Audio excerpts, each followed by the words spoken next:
plus envie toutes les nuits.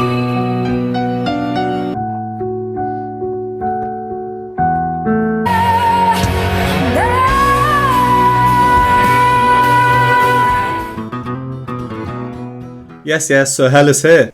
Today we have our next LARA FABIAN reaction. This will be our second reaction. My first one was Adagio, and this is Je suis malade. It's from the same concert as the Adagio performance, and this is definitely the most recommended LARA reaction I've received. Very intriguing because it means I am sick. So probably some quite dark undertones for this song, but you know, that has great emotional capacity, I feel. It is a song that I didn't know, the original from the 1970s by Serge Lama. So like I always do, if I don't know the original, I went away and I listened to it, and I really enjoyed it. What stood out to me was the storytelling nature of it. It's a song with a lot of lyrics. It's not just repeated verses and choruses like we see so often in pop music today. I'm not saying that's a bad thing, it entirely depends on the song, but I feel it's definitely less common to have songs like this nowadays. Judging by the lyrics, it's like a monologue. It's very, very personal. And what I like about the lyrics as well is how they are structured. They seem true to how people actually think, you know, when you think to yourself something in your mind. And Serge's way of singing in the original, it's almost like talking but tunefully to a melody.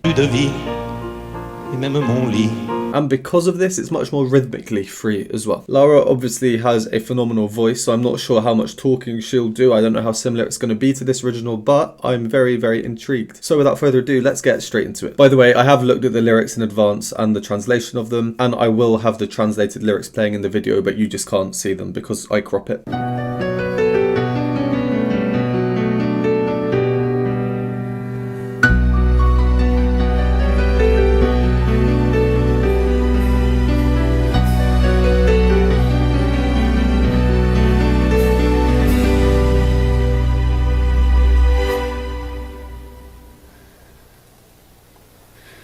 Je ne rêve plus, je ne fume plus, je n'ai même plus d'histoire. Je suis laide sans toi, je suis sale sans toi, comme une orpheline dans un dortoir. Je n'ai plus envie de vivre ma vie. Ma vie cesse quand tu pars. Je n'ai plus de vie, et même mon lit se transforme en quai de gare.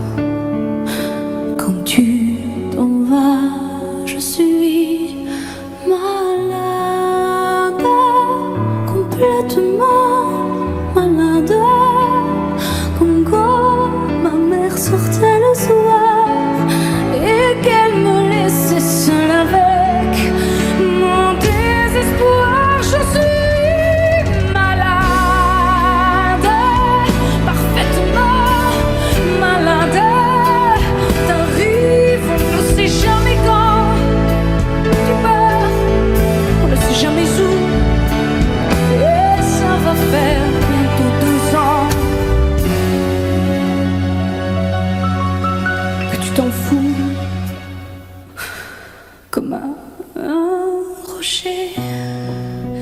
Well, what a powerful opening. I felt my trademark glossy eyes coming on there right from the off, actually. Very powerful opening. I mean, we've only heard 2 minutes of it, but 2 minutes of this and Adagio. Imagine being live at this performance. Wow, what a privilege it would have been. Yeah, again, just what an opening. I love it when a song just grips you right from the off, and here they did exactly that. Even Laura's stance.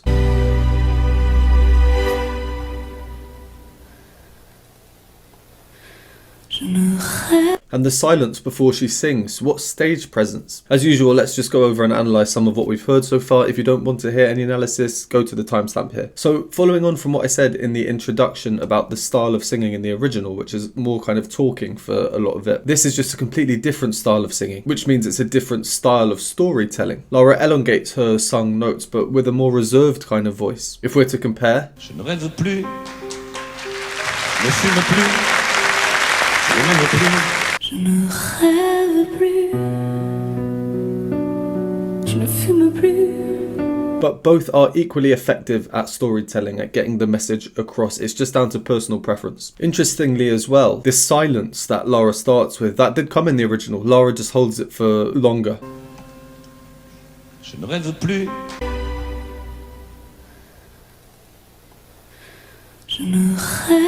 It's probably only a second or two longer, but it really feels like a lot, doesn't it? And I like how she incorporates the talking element into this alongside her really nice, elegant singing. She's respectful of the original whilst also making it her own. Sans toi, comme une orpheline, dans un dortoir, je n'ai plus. As for the arrangement itself, the first verse is pretty much exactly the same as the original, just the singer and piano very exposed, very gentle, arpeggiated piano part, and the same notes as well. We're in a different key. The original is in C minor, and Lara's version is in B minor, so just one note beneath it. Which is interesting because whilst the notes are just one apart, she's actually up here, which is actually the furthest away in terms of physical distance you can get between the two. But then the second verse is where the arrangements start to get a tiny bit different. It's still just piano and singer for the first line or two of that second verse, but the piano is now different. Cue Hairless from the future just to show you how both of them compare to each other. So this is how Lara's version goes at this point.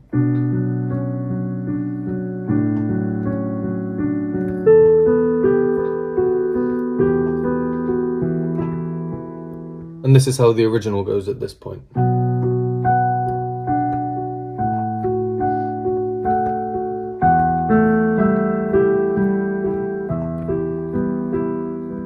So Lara brings in additional instrumentation earlier than we get in the original. Tu pars, je n'ai plus de vie.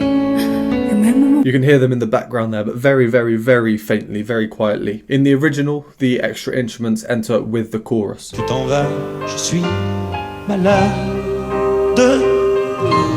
And you've got some voices there in the original. So then we have the chorus, and it's probably important to talk about the treatment of that phrase, je suis malade, as they sing it. The original creates a break mid-word before the de. Je suis malade.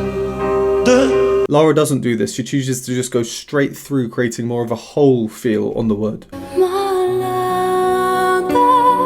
Objectively, this is a stronger sound than the disjointed original. So you might argue that the original is a better interpretation because of the lyrics here. I'm sick. To that, I'd say Lara is playing to her strengths. Her voice, her lyricism, she's using her gift, but she's using an airy voice here to create a kind of weaker feel. A feeling of reservedness, weakness that we typically associate with being ill, being sick. Also, to kind of highlight this lyricism of her voice, on the syllable ma of malade, she sings two notes.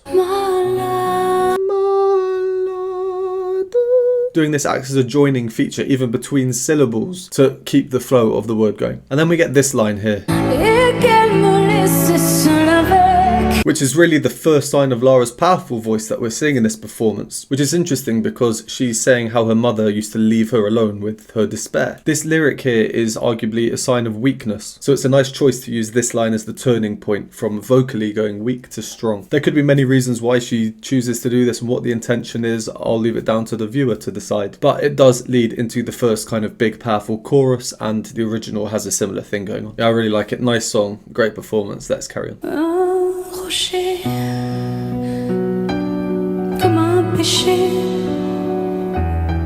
je suis accrochée à toi, je suis fatiguée, je suis épuisée de faire semblant d'être heureuse. Quand ils sont là, je bois toutes les nuits et tous les whisky pour moi ont le même goût et tous les bateaux portent ton drapeau. Je ne sais plus où aller, tu es partout, je suis malade, complètement malade. Je verse mon sang dans ton corps et je suis comme un oiseau mort. Quand tout est du dos, je suis malade, parfaitement.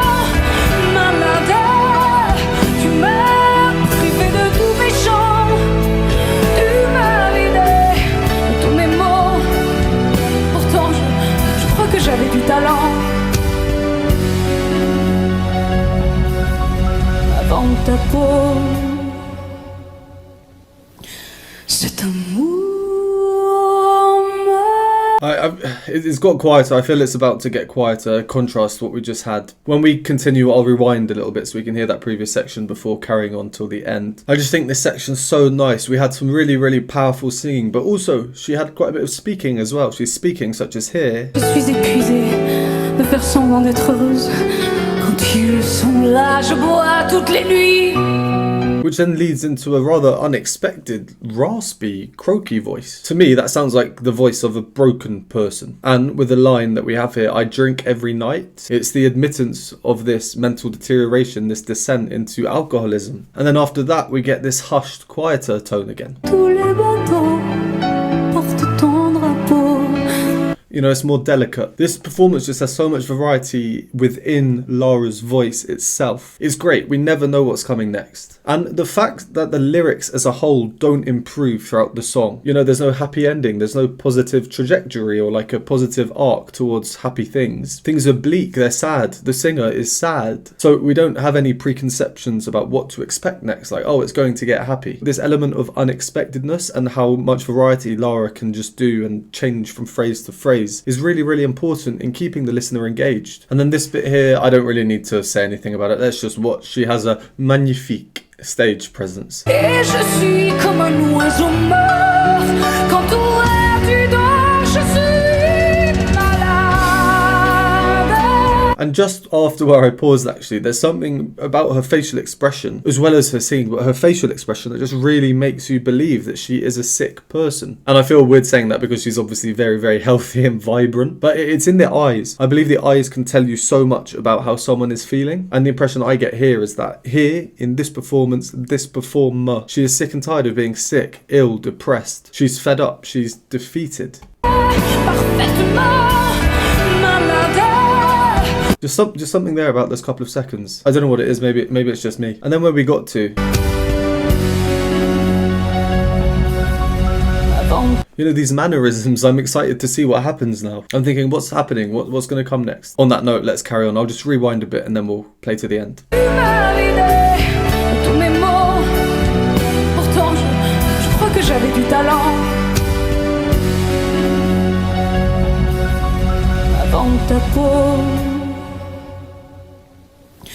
Cet amour m'a tué. Si ça continue, je creuserai seul avec moi, près de ma radio, comme un gosse idiot, en écoutant ma propre voix qui chantera.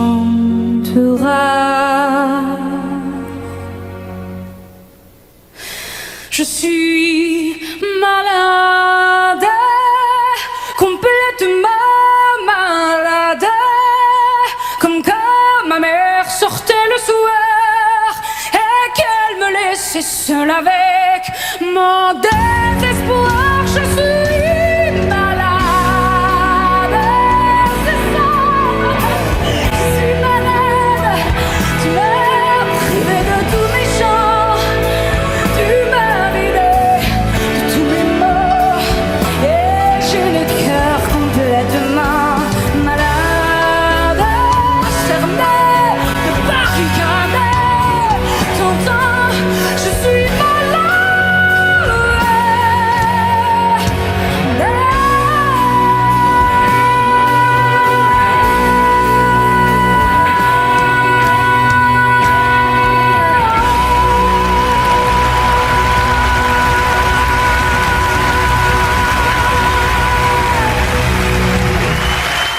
Oh, what a performance. As I said earlier, yeah, imagine being there live for that. I'm sure she did other songs in this concert as well that will be equally as amazing. Really nice, really, really, really nice. So heartfelt. All right, let's just go over a few final points before wrapping it up. All right, so the phrase that I'm about to play, it's just one line, 4 words. C'est amour me tue. Excuse my horrific French pronunciation, but it means this love kills me. These 4 words alone are enough to analyze in detail. There are a few really noteworthy things to say. 1, how it starts, speaking barely audible. C'est amour. To this crescendo in volume combined with the move up in pitch. That's a lot of growth in a very, very short space of time. Number 2, there's no vibrato on the phrase at all until the end, and even then it's barely audible. Cet amour m'a There's no instruments either. That phrase is a cappella, it's by itself. All we have to listen to here is the voice with no embellishment of any sort, not even the vibrato, the wobble. Our undivided focus is on her. She's saying this love kills me, so every single musical decision made at this point is to emphasize those words. It's focusing on death, which is morbid, and it's the one thing that is the end of every single person on this planet's journey, the last thing that anyone will ever experience. And then we get this phrase, which I thought was quite nice, which are translated as by my radio like a stupid kid listening to my own voice, which will sing. The representation of the lyrics through the music is much more obvious here than in the original. It's much more exaggerated in Lara's version. She's pretty much laughing at herself here, saying like a stupid kid. Comme un gosse idiot. And then she really starts singing in the lyrics about singing. Qui chantera. The original is less extreme on both sides. He doesn't really laugh at himself when he's talking about being a stupid kid. Comme un gosse idiot. And then he does sing the line about singing, but you know, it's nowhere near as melodic. Qui chantera, je suis. Yeah, then we got this bit, which, wow, that was unexpected. Je suis malade. I was thinking, where's the instrumentation gone in the background? It's funny because this in the original was one of my favourite parts. It was the instrumentation. Listen how the notes are played slightly apart from each other, the slight delay to create this tiny echo effect, and also how staccato disjointed they are. Malade. And then Lara going a cappella, wow, you know, it grabs us a full focus, and then bam. Mon désespoir, je suis malade. In comes the rest of the band for this grandiose, powerful ending. The piano part too. These crazy runs covering the whole piano. As I said in my first reaction to David Phelps, his performance of Oh Holy Night, and the pianist there, Anthony Berger, he was deploying a very similar piano style. I said it reminded me of like a Chopin scherzo or something. And then the last point, quite fittingly, on her last note. Listen, she's sustaining it, but she drops off at the end. It's the final reminder of the story that she's telling, that she is sick. She doesn't have the strength to hold on that note right until the end. Yeah, I said it loads, I'll say it again. Just very, very great performance. I'm jealous of everyone who was there to watch it live. The song itself as well, great song. Brilliant, brilliant storytelling. The original and this, they're the same but different at the same time. Big fan of that one, big fan of that one. Right, well, as always, thank you very much for watching. Let me know in the comments which other Lara Fabian reactions you'd like to see. I'd appreciate a like and subscribe. If you enjoy my videos and want to support me, you can do so by joining the Patreon or YouTube memberships linked in the description below, and I will see you next time.